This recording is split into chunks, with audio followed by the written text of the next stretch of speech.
So guys, ಈಗ time 1:30 ಮಧ್ಯರಾತ್ರಿ 1:30 AM mid night. ನಮಗೆ ಕಡ್ಕೋಳ ಇಂಡಸ್ಟ್ರಿಯಲ್ ಏರಿಯಿಂದ ಮುಂದೆ ಹಿಬ್ಬಿಯ ಊರಿಗೆ ನಾವು ಬಂದಿದ್ದೀವಿ. ನಾನು ಮತ್ತು ರಹಮತ್ತು ನಾವು ಆಲ್ಮೋಸ್ಟ್ ಲೈಕ್ ಮನೆ ಮುಂದೆ ನಿಂತಿದ್ದೀವಿ. ಅಣ್ಣ ವೇಟ್ ಮಾಡ್ತಾವ್ರೆ ನಮಗೆ. ಮನೆ ಒಳಗಡೆ ಕಟ್ನಾವು ನೋಡೋವ್ರೆ ಅಂತ ಹೇಳ್ತಾವ್ರೆ. ಸೊ ಹೋಗಿ ನೋಡೋಣ, ಕಟ್ನಾವು ಇದೆಯಾ ಇಲ್ಲ ತೋಳದ ಹಾವು ನೋಡೋವ್ರೆ ಅಂತ. ಸೊ ಹೋಗಿ ರೆಸ್ಕ್ಯೂ ಮಾಡೋಣ ಬನ್ನಿ. Almost 26 kilometres. ಎಲ್ಲಿದ್ದೀರಾ? ಇಲ್ಲ,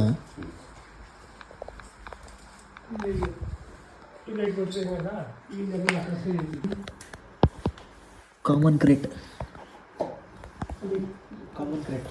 ಸೊ ಯಾರು ನೋಡಿದ್ದು? ಇಲ್ಲೇ ಇತ್ತ ಅದು?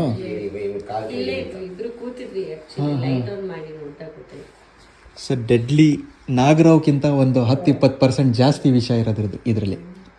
ಆ್ಯಂಡ್ ಇದ್ರದ್ದು ಬೈಟ್ ಆದರೆ ಗೊತ್ತೇ ಆಗಲ್ಲ ಬೈಟ್ ಆಗಿದೆ ಅಂತ. ಸೊಳ್ಳೆ ಕಚ್ಚಿದ್ರೆ ಗೊತ್ತಾಗುತ್ತೆ, ಈ ಹಾವು ಕಚ್ಚಿದ್ರೆ ಗೊತ್ತಾಗಲ್ಲ. ಅಷ್ಟು ಪೇನ್ಲೆಸ್ ಬೈಟ್ ಇದ್ರದ್ದು. ಎಸ್,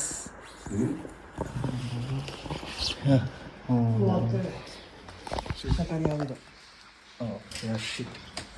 ಒಳಗಡೆ ಹೊಟ್ಟಾಯ್ತು.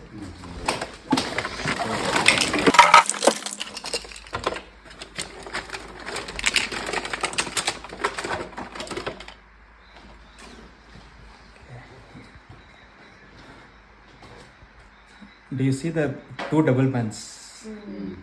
2 double bands ಇದ್ರೆ ಮತ್ತೆ ಕಂಪ್ಲೀಟ್ ಬ್ಲ್ಯಾಕ್ ಇದ್ರೆ ಅದು ಕಟ್ಟಾವು.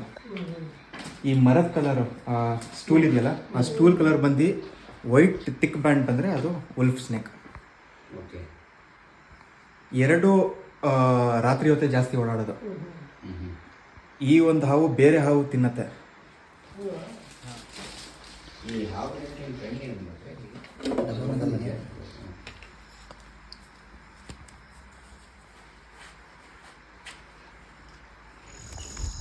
ಸೊ ನೋಡ್ಬೋದು ಪಟ್ಟೆ ನೀವು, ಅದ್ರ ಕ್ಲಿಯರಾಗಿ ನೋಡಿ ಹೇಗಿರುತ್ತೆ ಶೇಪ್ ಅದ್ರದ್ದು. ಅಲ್ಲ, ಮನೆ ಒಳಗಡೆ ಅವ್ರ ಕಾಲ ಹತ್ರ ಇತ್ತಂತೆ ಈ ಕಟ್ನಾವು. ಅದು ಯಾರಿಗೂ ಏನು ಅನಾಹುತ ಆಗಲಿಲ್ಲ. ಅಲ್ಲಿ ಸುಮಾರು ಜನ ಇದನ್ನ ಸೈಲೆಂಟ್ ಕಿಲ್ಲರ್ ಅಂತ ಹೇಳ್ತಾರೆ. ಏನಕ್ಕೆ ಈ ಗದ್ದೆ ಸೈಡು, ಜಮೀನ್ ಸೈಡು ಆಚೆ ಮಲಗಿರ್ತಾರೆ. ಸೊ ಅಲ್ಲಿ ಆಚೆ ಮಲ್ಕೊಂಡಿರೋ ಟೈಮಲ್ಲಿ ಹಾವು ರಾತ್ರಿ ಹೊತ್ತು ಓಡಾಡೋದ್ರಿಂದ ಒಂದು ಸ್ವಲ್ಪ ಹಾಸಿಗೆ ಹಾಕೊಂಡಿರ್ತಾರೆ, ಅಲ್ಲಿ ಬೆಚ್ಚಗಿರತ್ತೆ ಅಂತ ಈ ಹಾವು ಅಲ್ಲೇ ಬರುತ್ತೆ.